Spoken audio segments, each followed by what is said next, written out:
So let's start with the big myth that some students are gifted and others are not. Talent can be built. This is the special word we can say, that is a deep practice. Right. If any student do the deep practice in a scientific method, then definitely they can build the talent.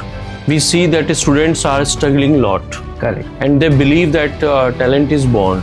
But neuroscience says us something different. Talent can be built.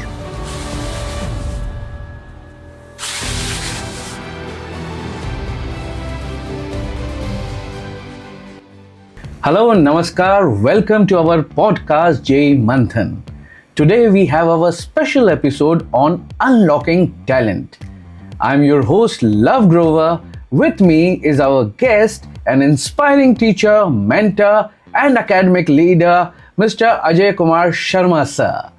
Today we are diving deep into the Talent Code by Daniel Coyle, a book that reveals the science behind extraordinary skill development. A very warm welcome to you, Ajay sir. Thank you, Love sir. And today I am very excited. It is not just theory. It's a scientific way of understanding the talent. So as a teacher and mentor, we see that students are struggling a lot. Correct. And they believe that talent is born. But neuroscience says us something different. So today we will discuss the crux of this book, and we'll share the actionable scientific method where the student can understand and unlock their potential. Okay यानी कि आज के episode में students, parents जो भी ये देख रहे हैं, आपके ग्रे सेल्स एक्टिवेट होने वाले हैं and you are going to get lot of information. तो हमारे साथ बने रहिए, सवालों का सिलसिला जारी रहेगा. So let's start with the big myth that some students are gifted and others are not. क्या आप मानते हैं सर इस बात पे? Talent can be built. And this is the special word we can say, that is a deep practice. Right. If any student do the deep practice in a scientific method, then definitely they can build the talent. Okay, so it's about effort, not birthright. It's about efforts. Any student doing some extra practice, like if they are practice for science, math, arts, sports, if they do the deeper practice, then definitely they can build the talent. So sir, let's bring in the science, and this is really fascinating.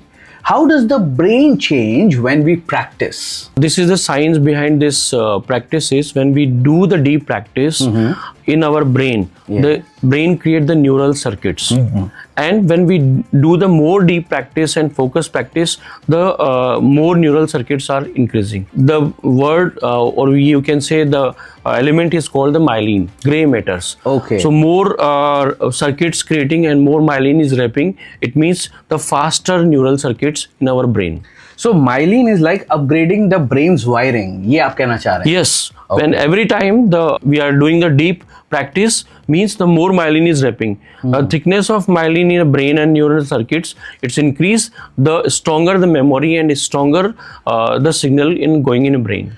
तो ये काफी अच्छे से explain करता है कि why struggle is actually good for learning, right? You can say when we do the struggle, और कोई बच्चा अगर बहुत स्ट्रगल करता है या कुछ मिस्टेक्स करता है, इसका मतलब ये हुआ कि उसका ब्रेन एक्टिव है और उसका ब्रेन और मोर वायरिंग्स क्रिएट कर रहा है और न्यूरल सर्किट स्ट्रॉन्ग कर रहा है. तो जब भी बच्चा डीप प्रैक्टिस करता है और पर्टिकुलर टाइम इंटरवल के बीच में रिपीट करता है उसको, तो वहाँ पर उसका मेमोरी और ज़्यादा स्ट्रॉन्गर होता है और सिग्नल फास्ट जाता है. So when ever they face this kind of the problem, और कॉन्सेप्ट जब उसके दिमाग में आता है या कोई वो नई प्रॉब्लम देखता है, तो वहाँ पर उस बच्चे के ऑटोमेटिकली ब्रेन का जो रिस्पॉन्सिवनेस है वो इंक्रीज हो जाता है और फास्ट उसके अंदर आंसर्स देता है. Oh, that is really interesting. Struggle से हम लोगों को कभी भी घबराना नहीं चाहिए. Struggle actually leads you to the path of success. और चुनौतियाँ, चैलेंजेस वो आती रहेंगी और कहीं ना कहीं आपके माइलिन को डेवलप करती रहेंगी. और अभी हम लोगों ने सुना ही है कि हाउ माइलिन हेल्प्स यू, कि आपकी जो ब्रेन की रीवायरिंग कैसे अच्छे तरीके से हो जाती है. As a teacher and mentor, how do we help students apply this idea of deep practice? Yes, there is some simple steps. If you follow these steps, then definitely you can improve about the deep practice. Number one is a chunk it. So any big problems, or you can say big chapters, big topics, you can chunk it in a small portion. Okay. तो आप छोटे-छोटे part में उसको divide करके and then you can start it. Second is slow it down. So not need to try the entire things in one go. आप छोटे छोटे parts में उसको प्रैक्टिस कीजिए, स्पीड अपने आप ही बाद में आ जाएगी। Third is reach and repeat. जब हम कोई भी चीज़ पढ़ते हैं तो एक पर्टिकुलर टाइम इंटरवल के बाद में अगर आप उसको रिपीट करेंगे तो डेफिनेटली उसका आउटपुट बहुत अच्छा आएगा। Right. And fourth one is catch and try it again. So repeating the things is और doing the work on a mistakes. जब भी अब कोई मिस्टेक्स हो जाती है बच्चों के पास साथ में, अब बच्चा उसको अवॉइड करता है या दूर जाने की कोशिश करता है। So when you repeat the same type of things और जब वो करेक्शंस आप उसमें करेंगे तो आपके ब्रेन में और ज़्यादा रिवायरिंग होगी। इट मीन्स जब भी आप गलतियाँ कर रहे हैं तो आपका ब्रेन और स्ट्रॉन्गर होता जा रहा है। And build the small habits, like छोटा छोटा डेली आप कुछ प्रैक्टिस कीजिए। जैसे बच्चों को इनऑर्गेनिक केमिस्ट्री में प्रॉब्लम आती है, अब वो इनऑर्गेनिक केमिस्ट्री अगर पूरा एक साथ पढ़ने की कोशिश करते हैं तो वो याद नहीं होती, बार बार वो भूल जाते हैं। सो उसको like inorganic chemistry you can schedule a time of day, half an hour, 30 minutes और 1 आवर्स आप फिक्स कर सकते हैं। एंड देन डेली बेसिस पे उसको आप रिपीट कीजिए, you definitely master it. Okay, so that's so practical actually. अगर हम लोग अपनी लाइफ देखते हैं तो जो भी आपने अभी 5 बातें कही हैं सर, इट एक्चुअली काफ़ी रिलेटेबल है। I think students and even parents can use this to create better study routines and patterns. Yes, definitely. So effortful better practice अगर हम करेंगे, कम टाइम में करेंगे और फोकस करेंगे, you definitely become a good student और you can say intelligent student. तो कहावतें ऐसे ही नहीं बनती है। कहा जाता है कि practice makes a man perfect. इस बात को अभी अजय सर ने हम लोगों को बहुत अच्छे से समझाया है। दूसरी बात, never be afraid of committing mistakes. बस इतना ध्यान रखिए कि वो मिस्टेक्स बार बार रिपीट ना करें आप। So sir, in the last episode आपने कंसिस्टेंसी की बात की थी। एक सतत प्रयास, लगातार प्रयास चलते रहने चाहिए। So but effort is really hard to sustain. मतलब इतना आसान नहीं होता है कि आप एफर्ट लगातार लगाए जाएं, क्योंकि you have to be continuously motivated for it. What keeps students motivated? You can say one word is ignition. बच्चे के अंदर वो एक स्पार्क चाहिए, वो स्पार्क आना चाहिए, तभी जाकर वो कंसिस्टेंटली हार्ड वर्क करेगा। So these are 3 basic key steps. Number 1 is a deep practice that we have discussed. Second is motivation. Correct. So motivation lead by this ignition. सो एक बच्चे में स्पार्क जब आएगा जब वो अपने किसी सीनियर को देख लेता है कि उसका आईआईटी में सिलेक्शन हो गया, राइट? और किसी मोरल स्टोरी को या कोई उसका रोल मॉडल है उसको देखेगा कि वो आईआईटी में गया या उसने ऐसा समथिंग डिफरेंट किया, तब जा करके वहाँ पर उसके अंदर वो स्पार्क डेवलप होगा। सो एज ए पेरेंट्स को भी ये चाहिए कि उसके अंदर कुछ रोल मॉडल्स की स्टोरीज उनको एक्सप्लेन करें, और टीचर को भी चाहिए कि उसको टाइम पे उसको स्पार्क देते रहें या उसको कुछ चैलेंजेस और मोटिवेटेड स्टोरीज, रोल मॉडल्स या बच्चों की सक्सेस स्टोरीज उसके साथ में शेयर किया जाए। Correct. So role models really matter. Yes, definitely, because बच्चा जब उसको देखता है कि एक सीनियर आईआईटी गया, उसके एफर्ट्स क्या थे, उसके स्टेप्स क्या थे, तो जनरली हम बच्चों के मोटिवेशनल वीडियोस या टॉपर स्टूडेंट्स के हम पास्ट स्ट्रेटजीज ये हम शेयर करते हैं। हम एक जेई गाइड भी रिलीज़ करते हैं जिसके अंदर टॉप स्टूडेंट्स के उनकी स्टेप्स होती है कि क्या क्या स्टेप्स के अंदर वो हार्डवर्क किया, क्या स्ट्रेटजीज उसने एग्जाम में क्वालिफाई करने के लिए, वो भी आप हमारे चैनल पे आकर के उसको कलेक्ट कर सकते हैं। Roles of teachers and coaches is very important in a students journey. This brings us to the final piece, master coaching. So what do you have to say about this master coaching, sir? Coach जो होता है वो उसको guide करता है कि कहाँ पर उसको ठीक करना चाहिए. Means the coach must give the proper feedback. So every good teacher और good mentor will give the proper feedback.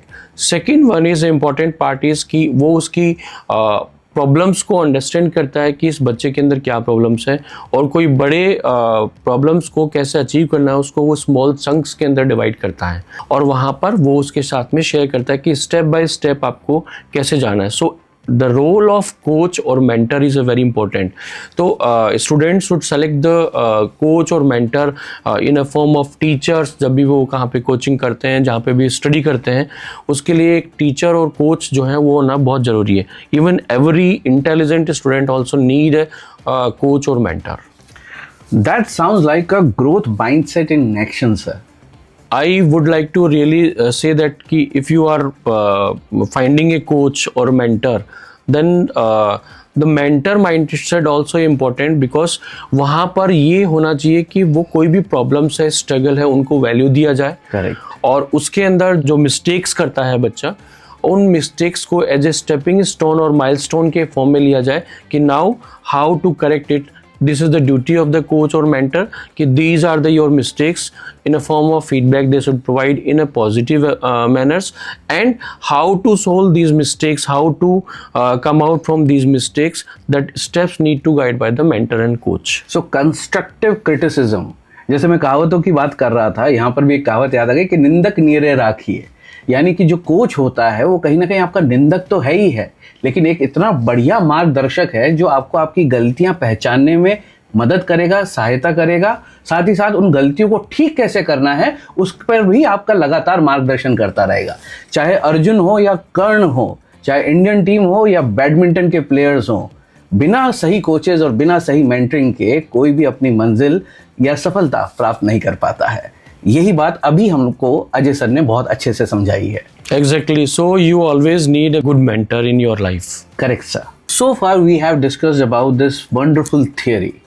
लेकिन थियोरी को एक्शन में लाने का काम अब करना है। Yes. So before we wrap up, what is the action plan for students and parents who want to apply this science? For a student, I want to give the 3-step method. Number 1 is they should face the challenge. Don't try to avoid them. जो भी difficulty आती है आप उसको face कीजिए।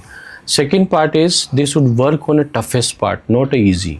सो जो भी difficult part है उसको आप चंक में ब्रेक करके उसके ऊपर आप फोकस कीजिए। And third one is they should celebrate the small wins.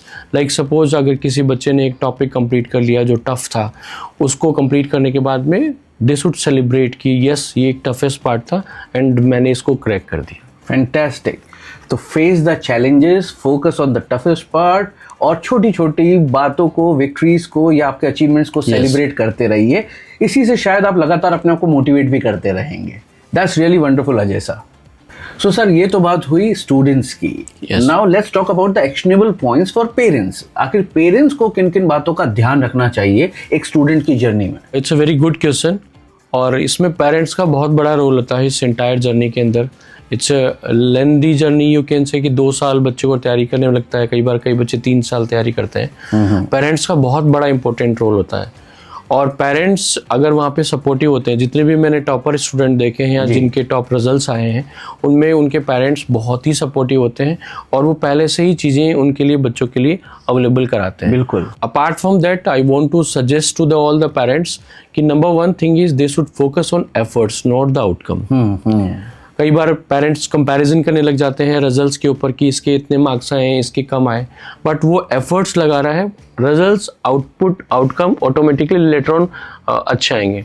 Second, they should share the stories of role models. कई बार बच्चा डिमोटिवेटेड फील करता है तो उसको बताना है कि उसकी ये स्ट्रगल थी, ये रोल मॉडल्स थे, उनकी ये स्ट्रगल थी, और उसके बाद में उन्होंने इतना अच्छा परफॉर्म किया।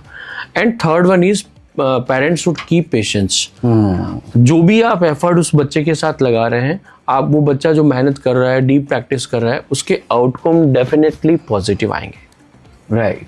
तो एनकरेज करते रहें, रोल मॉडल्स या खुद रोल मॉडल बने या रोल मॉडल्स की स्टोरीज उनके साथ शेयर करते रहें, और साथ ही साथ धैर्य रखें इस पूरी जर्नी के दौरान।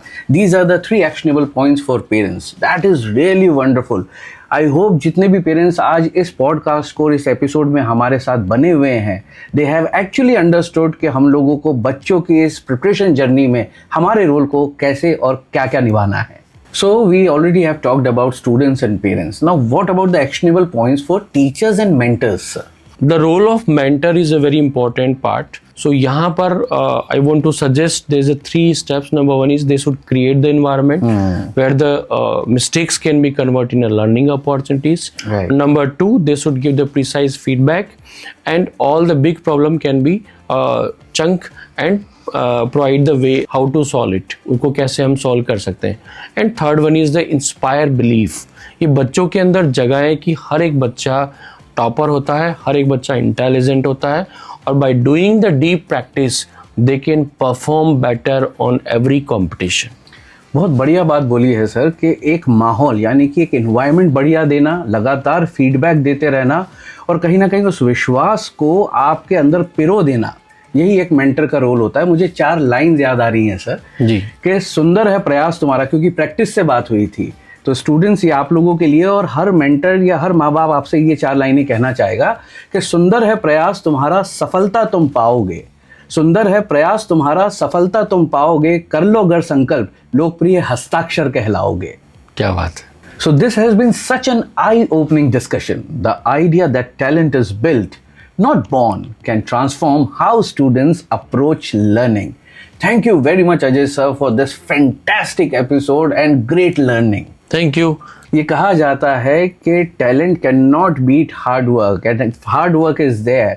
It can definitely beat talent. तो अपनी मेहनत लगातार करते रहिए। बाय बाय, टेक केयर, और हमारे साथ नेक्स्ट एपिसोड के लिए ज़रूर बने रहिएगा। Thank you.